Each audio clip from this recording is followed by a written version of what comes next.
ನಮಸ್ತೆ, welcome to Ashwaja vlogs YouTube channel. ಯಾರೆಲ್ಲ ಮನೇಲಿ ಮಕ್ಕಳಿದ್ದಾರೆ ಅವರೆಲ್ಲರಿಗೂ ಹ್ಯಾಪಿ ಚಿಲ್ಡ್ರನ್ಸ್ ಡೇ. ನಾವು ಈ ದಿನ ಚಿಲ್ಡ್ರನ್ಸ್ ಡೇ ಸ್ಪೆಷಲಾಗಿ ಸಾಬುದಾನ ಖೀರ್ನ ಮಾಡ್ತಾಯಿದ್ದೀನಿ. ಬನ್ನಿ ನೋಡೋಣ. 2 ಅವರ್ಸು ನಾನು ಸಬ್ಬಕ್ಕಿನ ಸಾಬುದಾನನ 2 ಸತಿ ನೀರಲ್ಲಿ ಚೆನ್ನಾಗಿ ತೊಳೆದಿಟ್ಕೊಂಡು ನೆನೆಸಿ ಇಟ್ಕೊಂಡಿದ್ದೀನಿ. ನೋಡಿ, 2 ಅವರ್ಸ್ ಆದಮೇಲೆ ಅದು ಸ್ವಲ್ಪ ದಪ್ಪ ಆಗಿರುತ್ತೆ. ಈಗ 1 ಕಪ್ ಶುಗರ್ನ ತೊಗೊಂಡಿದ್ದೀನಿ. ನಿಮ್ಗೆ ಎಷ್ಟು ಬೇಕೋ ಅಷ್ಟು ತೊಗೋಬೋದು. ಏಲಕ್ಕಿ ಪುಡಿ, ದ್ರಾಕ್ಷಿ, ಗೋಡಂಬಿ, ಬಾದಾಮಿನ ತೊಗೊಂಡಿದ್ದೀನಿ. ಅರ್ಧ ಲೀಟ್ರು ಹಾಲು ನಾನು ನೀರು ಹಾಕಿಲ್ಲ, ಗಟ್ಟಿ ಹಾಲನ್ನೇ ತೊಗೊಂಡಿದ್ದೀನಿ. 4 ಸ್ಪೂನು 4 ಸ್ಪೂನ್ ತುಪ್ಪನ ತೊಗೊಂಡಿದ್ದೀನಿ, ಮನೇಲಿ ಮಾಡಿರುವಂಥ ತುಪ್ಪ. ಆಮೇಲೆ ಬಾದಾಮ್ ಮಿಕ್ಸ್ ಪೌಡರ್ ತೊಗೊಂಡಿದ್ದೀನಿ ಮತ್ತು ರೋಸ್ಟೆಡ್ ಶಾವಿಗೆನ ತೊಗೊಂಡಿದ್ದೀನಿ, ಖೀರ್ ಶಾವಿಗೆನ. ಈಗ ಒಲೆ ಮೇಲೆ ಒಂದು ಪ್ಯಾನ್ನ ಇಟ್ಬಿಟ್ಟು 2 ಟೇಬಲ್ ಸ್ಪೂನು ನಾನು ತುಪ್ಪ ಹಾಕ್ಕೊತಾ ಇದ್ದೀನಿ. ಈಗ ಗೋಡಂಬಿನ ಹಾಕ್ಕೊತಾ ಇದ್ದೀನಿ. ಗೋಡಂಬಿ ಬಾದಾಮಿನ ಹಾಕ್ಬಿಟ್ಟು ಚೆನ್ನಾಗಿ ಬ್ರೌನ್ ಕಲರ್ ಬರೋ ರೀತಿ ಲೋ ಫ್ಲೇಮಲ್ಲಿ ನಾನು ಅದನ್ನು ಫ್ರೈ ಮಾಡ್ಕೊತಾ ಇದ್ದೀನಿ. ಈಗ ಅದು ಫ್ರೈ ಆಗಿದೆ.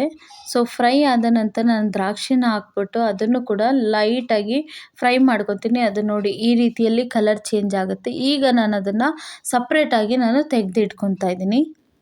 ಈಗ ಡ್ರೈ ಫ್ರೂಟ್ಸ್ ಎಲ್ಲ ತೆಗೆದಾದ್ಮೇಲೆ ಅದೇ ತುಪ್ಪ ಇರುವಂಥ ಪ್ಯಾನ್ಗೆ ನಾನು ನೆನೆಸಿರುವಂಥ ಸಬ್ಬಕ್ಕಿನ ಹಾಕ್ಕೊತಾ ಇದ್ದೀನಿ. ನೀರನ್ನು ಹಾಕೋಬಾರ್ದು, ಬರೀ ಸಬ್ಬಕ್ಕಿ ಮಾತ್ರ ಹಾಕ್ಕೊಂಡು ಅದನ್ನು ತುಪ್ಪದಲ್ಲಿ ಚೆನ್ನಾಗಿ ಫ್ರೈ ಮಾಡ್ಕೋಬೇಕು.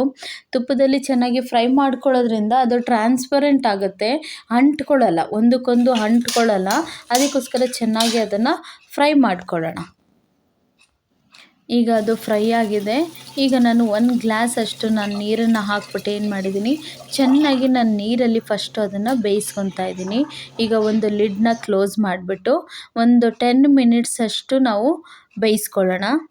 ಈಗ 10 ನಿಮಿಷಗಳ ಕಾಲ ಆಗಿದೆ. ನೋಡಿ ಯಾವ ರೀತಿಯಲ್ಲಿ ಬೆಂದಿದೆ, ತುಪ್ಪ ಎಲ್ಲ ಸೈಡ್ಗೆ ಬಿಟ್ಟಿದೆ. ಈಗ ಅದನ್ನು ಸ್ವಲ್ಪ ಮಿಕ್ಸ್ ಮಾಡಿಬಿಟ್ಟು ನಾವು ಕಾಯಿಸಿ ಇಟ್ಕೊಂಡಿರುವಂಥ ಹಾಲನ್ನು ನಾನು ಏನು ಮಾಡ್ತಾಯಿದ್ದೀನಿ, ಅದಕ್ಕೆ ಹಾಕ್ಕೊತಾ ಇದ್ದೀನಿ. ನಾನು ಗಟ್ಟಿ ಹಾಲನ್ನೇ ಯೂಸ್ ಮಾಡಿದ್ದೀನಿ. ಯಾಕೆ ಅಂದರೆ ನಾವು ನೀರು ಹಾಕಿ ಬೇಯಿಸ್ಕೊಂಡಿರೋದ್ರಿಂದ ನೀರು ಹಾಕಿ ಮಾಡಿರುವಂಥ ಹಾಲು ಹಾಕಿದ್ರೆ ತುಂಬ ಟೇಸ್ಟ್ ಚೆನ್ನಾಗಿರಲ್ಲ. ಸೊ ಅದಕ್ಕೋಸ್ಕರ ಗಟ್ಟಿ ಹಾಲನ್ನು ಹಾಕ್ತಾಯಿದ್ದೀನಿ. ಈಗ ಅದನ್ನು ಸ್ವಲ್ಪ ಚೆನ್ನಾಗಿ ಮಿಕ್ಸ್ ಮಾಡಿ ಲಿಡ್ನ ಸ್ವಲ್ಪ ಕ್ಲೋಸ್ ಮಾಡಿ ಬೇಯಿಸ್ಕೊತಾ ಇರಬೇಕು. ಯಾಕಂದರೆ ಹಾಲಾಗಿರೋದ್ರಿಂದ ಅದು ಬಂದು ಅದು ಚೆಲ್ಲೋಗುತ್ತೆ. ಸೊ ಅದಕ್ಕೋಸ್ಕರ ನೋಡಿಕೊಂಡು ಬೇಯಿಸ್ಕೋಬೇಕು. ಅದು ಕುದಿ ಬರ್ತಿದೆ ಅನ್ನೋ ಟೈಮಲ್ಲಿ ನಾವು ತಗೊಂಡಿರುವಂಥ ಶುಗರ್ನ ಅದಕ್ಕೆ ಹಾಕ್ಬಿಟ್ಟು ಚೆನ್ನಾಗಿ ಮಿಕ್ಸ್ ಮಾಡಬೇಕು. ಗಂಟು ಮಾತ್ರ ಆಗಲ್ಲ, ಯಾಕಂದರೆ ತುಪ್ಪದಲ್ಲಿ ನಾವು ಹುರಿದಿರೋದ್ರಿಂದ ಅದು ಗಂಟಾಗಲ್ಲ. ನಾವು ಚೆನ್ನಾಗಿ ಮಿಕ್ಸ್ ಮಾಡಬೇಕು.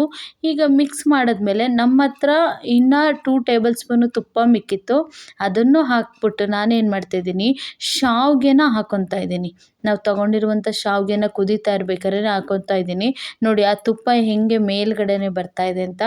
ಈಗ ಅದನ್ನು ಚೆನ್ನಾಗಿ ಮಿಕ್ಸ್ ಮಾಡಬೇಕು. ಈಗ ಅದು ಚೆನ್ನಾಗಿ ಕುದಿ ಬರ್ತಾ ಇದೆ ಅನ್ನೋ ಟೈಮಲ್ಲಿ ನಾನು ಏಲಕ್ಕಿ ಪುಡಿನ ಹಾಕ್ಕೊತಾ ಇದ್ದೀನಿ. ನಾನು ಕುಟ್ಟಾಣಿಯಲ್ಲಿ ಕುಟ್ಟಿ ಮಾಡ್ಕೊಂಡಿರುವಂಥ ಏಲಕ್ಕಿ ಪುಡಿನ ಹಾಕ್ಕೊತಾ ಇದ್ದೀನಿ. ಈಗ ನಾವು ಅದನ್ನು ಚೆನ್ನಾಗಿ ಮಿಕ್ಸ್ ಮಾಡಿಬಿಟ್ಟು ಈಗ ಲಿಡ್ನ ಕ್ಲೋಸ್ ಮಾಡಿ ಸ್ವಲ್ಪ ಕುದಿಯೋದಕ್ಕೆ ಬಿಟ್ಟಿದೆ. ನೋಡಿ ಎಷ್ಟು ಚೆನ್ನಾಗಿ ಕುದೀತಾ ಇದೆ ಅಂತ. ಈಗ ಕುದೀತಾ ಇರೋ ಟೈಮಲ್ಲಿ ನಾನು ಬಾದಾಮ್ ಮಿಕ್ಸ್ ಪೌಡರ್ನ ಹಾಕ್ಕೊತಾ ಇದ್ದೀನಿ. ಈ ಪೌಡರ್ನ ಹಾಕ್ಕೊಳ್ಳೋದ್ರಿಂದ ಒಳ್ಳೆ ಟೇಸ್ಟ್ ಬರುತ್ತೆ ಮತ್ತು ಅದು ತುಂಬ ಬೇಗ ಈಗ ಪಾಯಸ ಅಂದರೆ ಗಟ್ಟಿ ಆಗುತ್ತೆ ಅಂತಾರಲ್ಲ, ಆ ರೀತಿ ಗಟ್ಟಿ ಆಗಲ್ಲ. ಈಗ ಅದನ್ನು ಚೆನ್ನಾಗಿ ಮಿಕ್ಸ್ ಮಾಡಿದ್ಮೇಲೆ ನಾವು ತುಪ್ಪದಲ್ಲಿ ಹುರಿದು ಇಟ್ಕೊಂಡಿರುವಂಥ ದ್ರಾಕ್ಷಿ, ಗೋಡಂಬಿ, ಬಾದಾಮಿಯನ್ನು ನಾನೇನು ಮಾಡ್ತಾಯಿದ್ದೀನಿ ಅದಕ್ಕೆ ಹಾಕ್ಬಿಟ್ಟು ಚೆನ್ನಾಗಿ ಮಿಕ್ಸ್ ಮಾಡಿಬಿಟ್ಟು ಲಿಡ್ನ ಕ್ಲೋಸ್ ಮಾಡಿ ಲೋ ಫ್ಲೇಮಲ್ಲೇ ನಾನು ಸ್ವಲ್ಪ ಕುದಿ ಬರೋ ರೀತಿಯಲ್ಲಿ ಬೇಯಿಸ್ಕೊತಾ ಇದ್ದೀನಿ. ನೋಡಿ ಎಷ್ಟು ಚೆನ್ನಾಗಿ ಕುದಿ ಬರ್ತಾ ಇದೆ. ವಾವ್! ಈಗ ನಮ್ಮ ಪಾಯಸಕ್ಕೆ ಒಂದು ಕನ್ಸಿಸ್ಟೆನ್ಸಿ ಇವಾಗ ನಮಗೆ ಸಿಕ್ಕಿದೆ. ನೋಡೋದಕ್ಕೂ ತುಂಬ ಚೆನ್ನಾಗಿದೆ. ಇವಾಗ ನಾವು ಸರ್ವ್ ಮಾಡ್ತಾಯಿದ್ದೀನಿ. ನೋಡಿ ಎಷ್ಟು ಚೆನ್ನಾಗಿದೆ ಅಂತ. ಮಕ್ಕಳಿಗೆ ಈ ರೀತಿ ಮಾಡ್ಕೊಳ್ಳೋದ್ರಿಂದ ತುಂಬ ಚೆನ್ನಾಗಿರುತ್ತೆ. ವಾವ್! ನೋಡಿ ಎಷ್ಟು ಚೆನ್ನಾಗಿದೆ ಅಂತ. ಆ ಬಾದಾಮ್ ಮಿಕ್ಸ್ ಹಾಕಿರೋದ್ರಿಂದ ಒಳ್ಳೆ ಕಲರು ಕೂಡ ಬಂದಿದೆ. ಇದನ್ನು ನಾನೇನು ಮಾಡಿದ್ದೀನಿ, ನಮ್ಮ ಮನೆಗೆ ಬರುವಂಥ ಮಕ್ಕಳಿಗೆ ನಾನಿವತ್ತು ಚಿಲ್ಡ್ರನ್ಸ್ ಡೇ ಸ್ಪೆಷಲ್ಲಾಗಿ ಮಾಡಿ ಕೊಟ್ಟಿದ್ದೀನಿ. ಎಲ್ಲ ಮಕ್ಕಳು ತುಂಬ ಖುಷಿಯಾಗಿ ತಿಂದಿದ್ದಾರೆ. ನಿಮ್ಮ ಮನೇಲಿ ಯಾರ್ಯಾರೆಲ್ಲ ಮಕ್ಕಳಿದ್ದಾರೆ ಅವರೆಲ್ಲರಿಗೂ ಮಕ್ಕಳ ದಿನಾಚರಣೆಯ ಶುಭಾಶಯಗಳು. ದೇವರು ನಿಮ್ಮನ್ನು ಆಶೀರ್ವದಿಸಲಿ. ನಿಮ್ಮೆಲ್ಲರಿಗೂ ಈ ವಿಡಿಯೋ ಇಷ್ಟ ಆಗಿದೆ ಅಂತ ಅಂದ್ಕೊಂಡಿದ್ದೀನಿ. ಇಷ್ಟ ಆಗಿದ್ರೆ ಲೈಕ್ ಮಾಡಿ, ಶೇರ್ ಮಾಡಿ, ಕಮೆಂಟ್ಸ್ ಮಾಡಿ. Thank you.